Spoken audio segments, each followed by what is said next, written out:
এসআইআরের শুনানিকে ঘিরে বারবার ভোগান্তির দৃশ্য মালদায়। এবারের ঘটনা মালদার ইংরেজবাজার পুরসভার 15 নম্বর ওয়ার্ডের 163 নম্বর বুথের অভিযোগ। সেখানকার মোট 1200 ভোটারের মধ্যে একযোগে 617 জনকে শুনানির নোটিশ পাঠানো হয়েছে।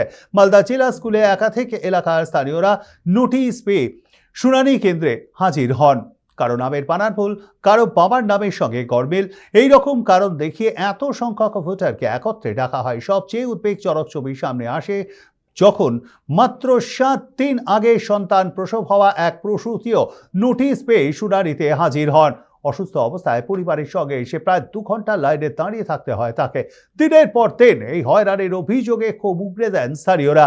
পরে স্থানীয় কাউন্সিলর গায়ত্রী ঘোষ ঘটনাস্থলে পৌঁছানোর পর সমস্যার সমাধান হয়। এর পাশাপাশি তৃণমূল কংগ্রেস নির্বাচন কমিশনের বিরুদ্ধে দায়িত্ব জ্ঞানহীনতার অভিযোগ তুলে সরব হয়। অপরদিকে তৃণমূলকে পাল্টা কটাক্ষ করে বিজেপিও। ঘটনাকে কেন্দ্র করে ফের তুঙ্গে রাজনৈতিক তরজা।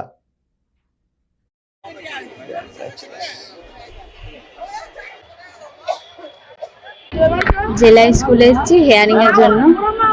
7 দিন আগে সিজার হয়েছে, 1 ঘন্টাতেই দাঁড়িয়েছিলাম। কাউন্সিলর এসে এখন দাঁড়িয়ে থাকতে পারলে অসুবিধা হয়েছিল? না, অসুবিধা তো হবেই, 7 দিন আগে হয়েছে। 7 দিন আগে সিজার হয়েছিল। সিজারের পর হঠাৎ করে 31 তারিখে হেয়ারিং ছিল, জানতাম। ঠিক আছে, বলছে নাকি নিয়ে আসতেই হবে, কি একটা ভুল আছে, কিন্তু কিছুই ভুল নেই। শুধু গেলাম, কাগজ জমা দিলাম, ছবি তুলে ছেড়ে দিলাম সই করে।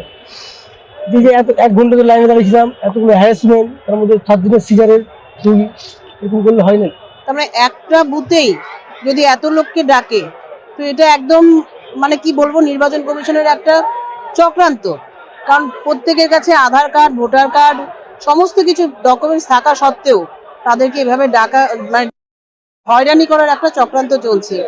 আমরা একটু আগেই দেখলাম, মাত্র 6 দিন আগে যে মহিলার সিজার হয়েছে, সেই মহিলাকেও কিন্তু হিয়ারিং থেকে তাকে ছাড় দেওয়া হয়নি। কোনো ভুলই দেখানো হচ্ছে না, জাস্ট তাদেরকে ডাকছে, ছবি তুলছে।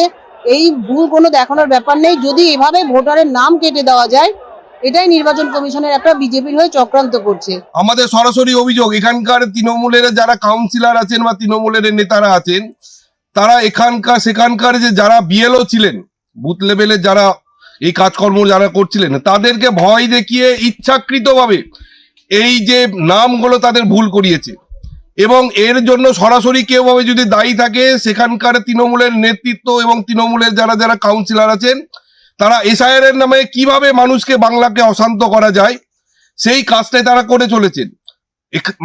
রাজ্যের মাননীয় মুখ্যমন্ত্রী বলে দিয়েছিলেন যে হেলিয়ে দেব, এই হিলানোর কাজটা এখানকার যে কাউন্সিলর আছে সেটাই করছে।